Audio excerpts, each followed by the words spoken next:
So the U.S. Supreme Court has obviously lagged way behind. But this idea is that these guys don't bring their perspective and their life experiences into their decision making, I think is bogus. We all bring our backgrounds into decision making, no matter what our background. And to have a court that is more representative of the United States of America. Now, in reviewing her cases, though, there's not much material to back up that charge, because she has been evidently very meticulous about her decisions and has not ruled in any particular way, except for the New Haven case, where she was part of a 3-judge panel on firemen and whether an African American was qualified or not.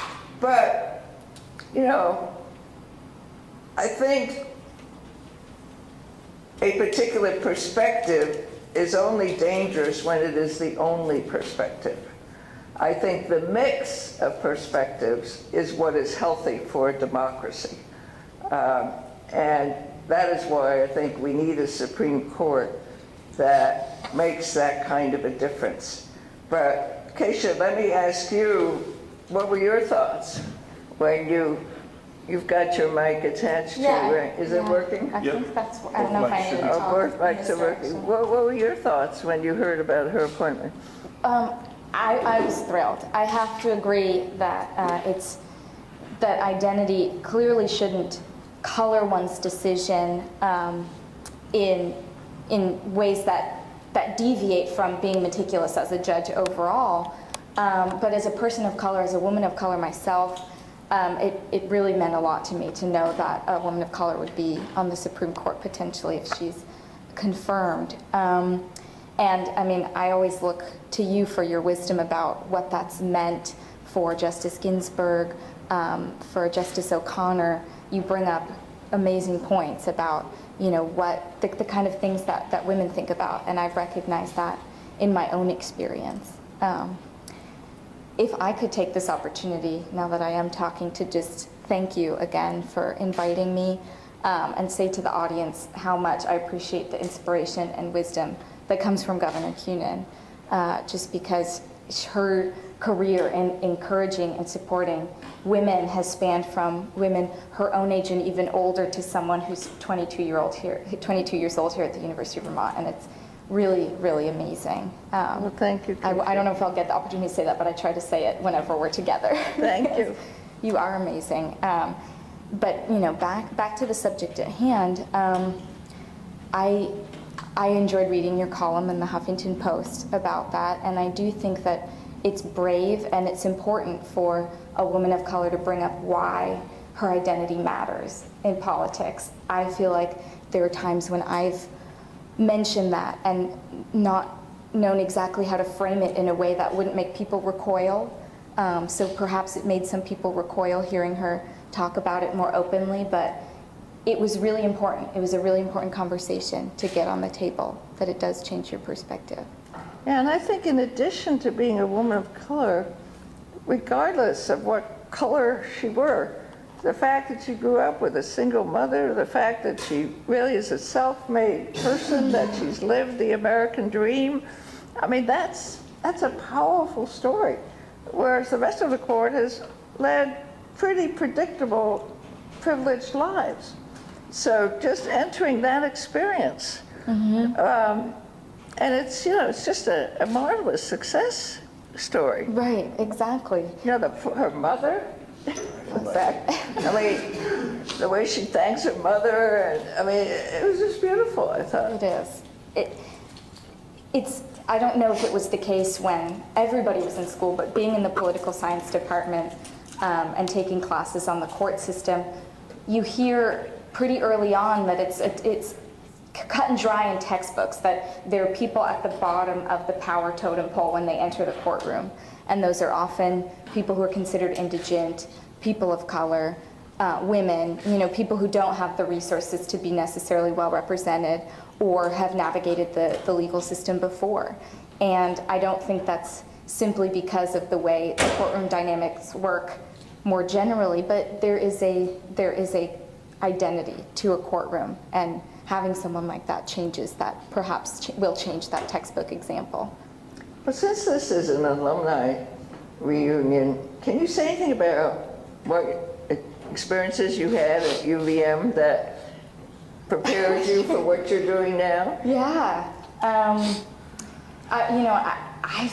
I was the first person of color to be the student body president at the University of Vermont. I was the 7th woman to serve, and the student government has a 75-80-year history. So to be only the 7th woman, I think that's something we're hoping to change as well.